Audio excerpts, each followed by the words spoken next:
It is that festive time of the year, and I thought I would throw together a quick just gift guide. This is something I've always wanted to do, haven't really ever had the time to do it, but I was looking at a bunch of the other people I aspire to be like online and just seeing what they do and how they do it. So I thought I would throw together a quick gift guide on what to get your photographer friends this Christmas.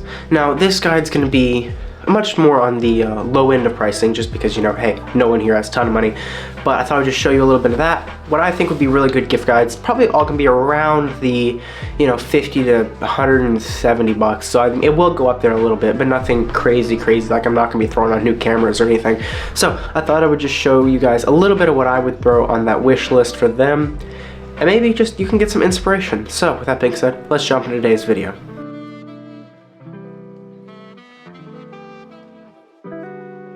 And if you want to know what I'm drinking here, got some espresso. Definitely not my 6th shot of espresso this evening.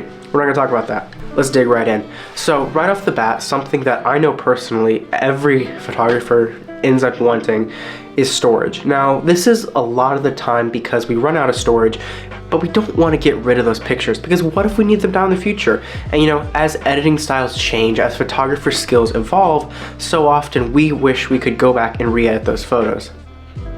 And you can't really re-edit a finished JPEG. I mean, you can, but it never looks good. So we always want to keep the best raw images for ourselves because we might use them again down the road as promotional photos or just to have fun with and learn from in the future. But see, raw images take up so much more room. So that's where a little bit of extra storage comes in. I know me personally, my desk back in Washington has over like 30 terabytes of storage on it right now, and it's all being used between video with YouTube and just photo work I've done for myself, for other clients, as well as just some brands I work with. So having extra storage never hurts. So a couple of things I really recommend for storage that's nice and basic is really just like a Samsung T5. You can get some of those, you can get a Western digital drive. Any of these are going to run around that $50 to $120 mark depending on how much storage you can get. I believe a 2 terabyte drive costs $79.99 right now if you go with a Samsung T5. Now of course, you know, you can get the really expensive stuff, but I'm not saying you need to. Because with photos, the read and write speeds don't really matter. So you don't need to get a high-end gaming drive. You can get a basic, you know, 2-3 terabyte drive and not worry about getting it fast. Hey, this is Jacob editing this video. I know this video quality is terrible, but you know, laptops. Like for me personally, when I'm talking about cheap little spinning drives, I mean, this is a 500 gigabyte Western digital drive. I mean, it's a spinning drive.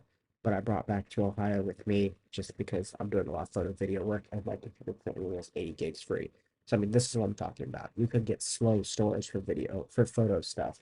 But I mean, when you're doing stuff with video, you will want a lot faster drives. But if you're talking for photo, I mean, one of these, 10, 15, 20, 30 bucks. And it's like fantastic. I mean, obviously they make some side enclosures that look a little nicer, but just getting a little drive like this makes a world of difference. So that being said, back to the video.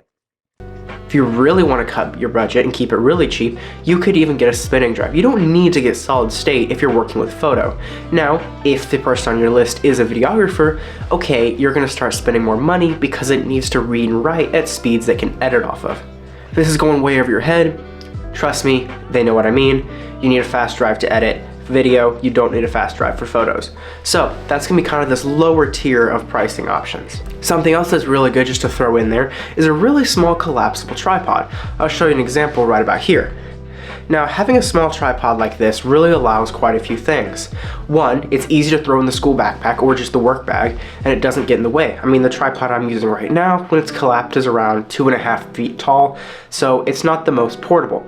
But get them something like a Joby GorillaPod, which can be around 80 bucks, or something even cheaper, really adds to the flexibility of their work bag and allows them to know they will have the opportunity to get good pictures on the road and on the go. Good cables. See, many people think, oh, a USB cable is a USB cable is a USB cable. Wrong. I have, for example, right here, a USB-C to C cable. And as someone who doesn't know their cables very well, they might think, okay, wow, big deal. What they don't see is this logo. If I could hold it up. What they don't see is this logo. Now this logo on here has a Thunderbolt. Well, technically a lightning bolt, but we call these cables Thunderbolt because these are USB 4 and they can transfer up to 40 gigabits a second. What does that mean? Well, essentially, a normal USB cable can transmit, now this is going to be video, but it also works for photo for transferring quickly. A normal USB cable can transmit 720p video at 60 FPS over a cable. Nothing crazy, nothing insane. This can transfer 4K, this can transfer 1080p. A cable like that will allow you to use a camera like mine as a 1080p webcam. And when you're using this as your webcam instead of like your laptop camera, which don't even get me started, or just even using your phone, the ability to do this helps so much with high def video. Now, this also helps with read and write speeds, because when you're on the road, your storage cards fill up fast.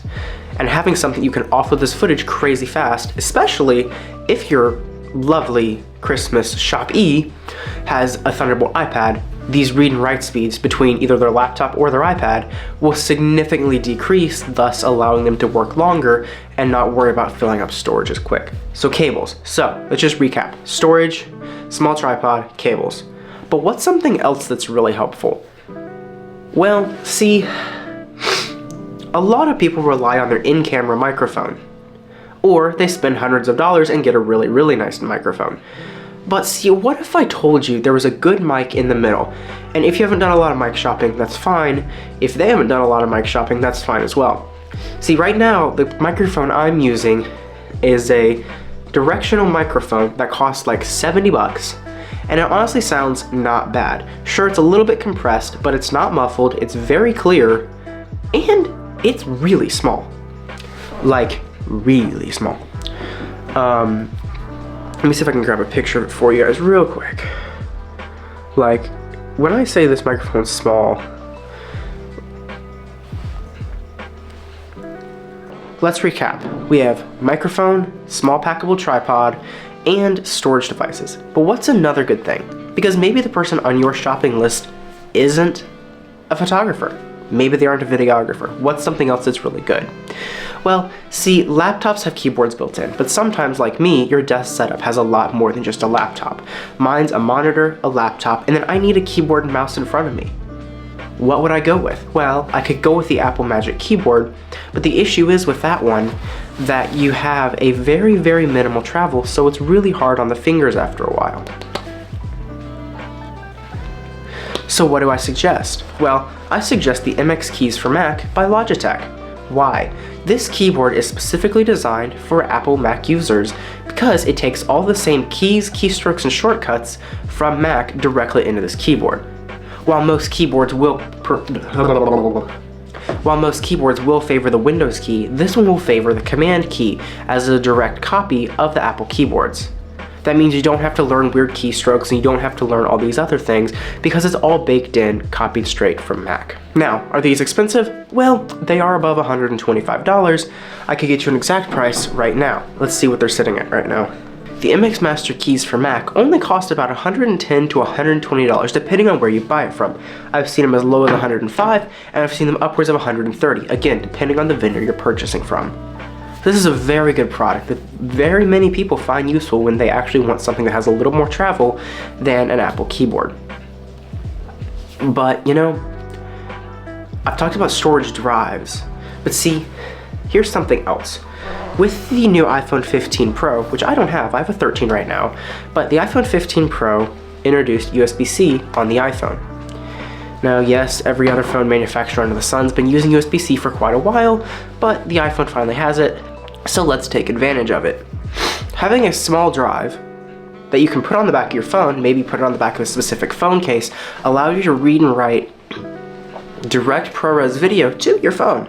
Or maybe you just want to send some files to a friend, but you don't want to go through the hassle of AirDrop. Well, now you can just plug a drive into your phone that's going to be fast, copy it to the drive, hand them the drive, and they can put it on their computer. This allows for a lot of very quick, responsive transfers that are going to be a lot faster, less likelihood of them failing, and a lot of other things. One I can personally recommend is the Samsung Extreme Portable 2TB drive. While it is around $140, this drive is fantastic. This drive is fantastic. It's 2 terabytes, extremely fast storage, and it's small enough it can fit on the back of your phone via Velcro. So it can Velcro perfectly to the back of your smartphone. Thanks for watching this video. Again, this was just a quick look at some holiday shopping gift guide ideas for the photographer or tech head in your house. If you have any other suggestions or ideas, go and throw them in the comments below, and I'll catch you guys in the next video. Take it easy, fam. Peace.